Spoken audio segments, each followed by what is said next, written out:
Hey everybody, it's Azrael Sword 1, and it has been a long time.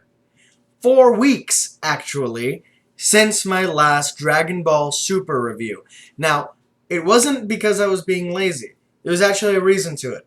This whole 4 weeks, these 4 episodes, have been the fight between Goku and Beerus, and each and every one has been interminably slow. The pacing is so grindingly slow in these episodes, especially the first 3, that I figured I'm just going to let the fight finish and review the whole thing as its own fight, as if it were a standalone movie, which it originally was. This is a very long version of the movie.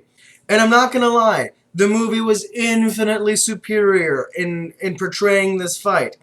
And I'll explain why.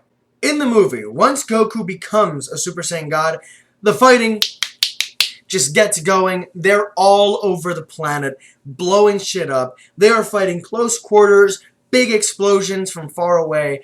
It's every type of Dragon Ball Z fight condensed into about 15-20 minutes at the end of the movie. But more importantly, Goku starts taking the fight seriously from the get-go. You know, at first he does hold back a little bit in the movie. Talking about the movie. He does hold back a little bit to test out the waters, to see just how far do I need to push him before he starts getting serious. In the show, however, Goku takes the whole fight until episode 14, which is the one that just came out, all of it up until this point, as a game. The whole thing is just, ooh, I'm excited. I want to see how far I can go. Ooh, this is going to be fun. Let me see. If I do this, maybe he'll do that. If I do this, maybe... I'm like, the Earth is at stake. Get serious. And unfortunately, we have to sit through almost 3 hours of this. There's one episode which I swear was complete and total filler, where the big drama of the episode is the Kais freaking out that if Goku and Beerus fist bump one more time, the universe will unravel. Really? Because of shockwaves? Because 4 or 5 fist bumps in, the universe is fine. You know, a little ringing in your ears, but it's fine. And it's the whole episode. The whole episode. The animation, for the most part, is negligible for episodes 11, 12, and even into 13, because there isn't any. It's basically the same frames over and over. You want a 50-second screaming scene, you repeat the same 3 frames of with the same animate, just 30 frames. 30 frames of energy waving over the character, and just loop it. Just keep looping those same energy beams for 50 seconds, maybe, you know, a minute and a half sometimes, and then just add screaming. That isn't animation, that is laziness. And there is an episode that is almost 50% screaming. I am not kidding about this, I'm not exaggerating. It's screaming and powering up, and then just, they don't animate the actual clash, they animate the impact energy. And then the same from the Kais.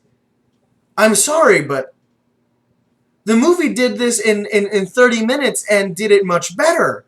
And I don't like having to compare it to the movie, but it's retelling the movie, so I kind of have to. Also, the fact that all of the heroes are so drained from giving Goku so much energy that they have to rely on Bulma flying them around on a rinkety-dinks ship. It's kind of insulting, honestly. Especially for the fact that you have characters like Tien, Chiaotzu, and freaking Piccolo on the ship. Just...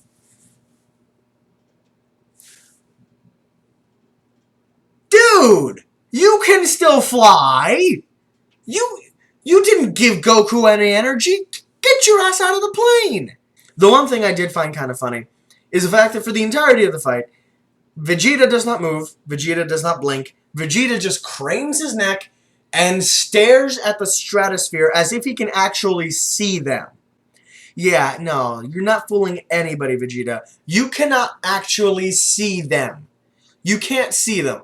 You can sense them, but there's no way your Saiyan eyes can actually see two human-sized beings floating in the stratosphere. However, my complaints about the fight end with this last episode, episode 14 that just came out. Wow! This is where the budget went! The animation for the explosions, the energy blast, the fireballs, the movement of the characters, the look on their face, so much better. Now, I will say, caveat, there were times where the animation lapsed a little bit back to episode 5 territory, where Goku in Super Saiyan 1 form gets punched, he flies back, and his face looks distorted. But anytime that they zoom back into the character, they look like them. I do kind of feel bad that Beerus didn't get his perfect ending, because there's a moment where Beerus ends the fight with a flick, sends him flying down to Earth, and he's like, my perfect finish. And then Goku gets another power-up, another surge of energy, and he's like, I'm not done yet! Comes right back, and he's like, dude, this was a beautiful ending. Why do you have to mess it up? Because Goku's gonna lose anyway. We know Goku loses. Anyone who's seeing the show has probably seen the movie. And probably my most disappointing moment is the very finale of episode 14, which in the movie was very, very funny. First, in the movie, Beerus is like, I won, I get to destroy Earth, picks a rock and just goes, pew. That is Earth. It's made of Earth. I just blew up Earth. So, I mean, that was extremely funny in the movie. And then when Goku tells Vegeta, oh yeah, I was there, I heard you when you were like, you hit my Bulma. You know, that was pretty cool. And then Bulma's like, you were there? And you just stood there? You didn't help? Vegeta, kick his ass. And Vegeta's like, with pleasure. BAM! And that's where the movie ends. So funny, so satisfying, and it's a beautiful Goku, Vegeta, and Bulma interaction. That is just skimmed over so quickly in the show. But you know what? This arc is over. It's a completely different ride now. From this point on, the story goes on its own route until we get to Revival of F. But that leaves 1, 2, maybe even 3 arcs of training, of enemies to encounter, of story building and world building just open. They can do whatever they want at this point. They are free. No more constraints by the canon of the movie, which, by the way, they fucked up anyway. This time, I'm entering with no prior knowledge, no preconceptions, and my fingers are so crossed that now the story can be free and be as good as it wants. Full creative license. Let me know your thoughts about the fight. This review covers episodes 11, 12, 13, and 14. Oh my god, that's 5 episodes. Not 4, 5, apparently. Unless I can't count. You know what? It's late. I'm tired. If I miscounted, I'm sorry. But this covers up until the end of the fight with Lord Beerus. Leave your thoughts.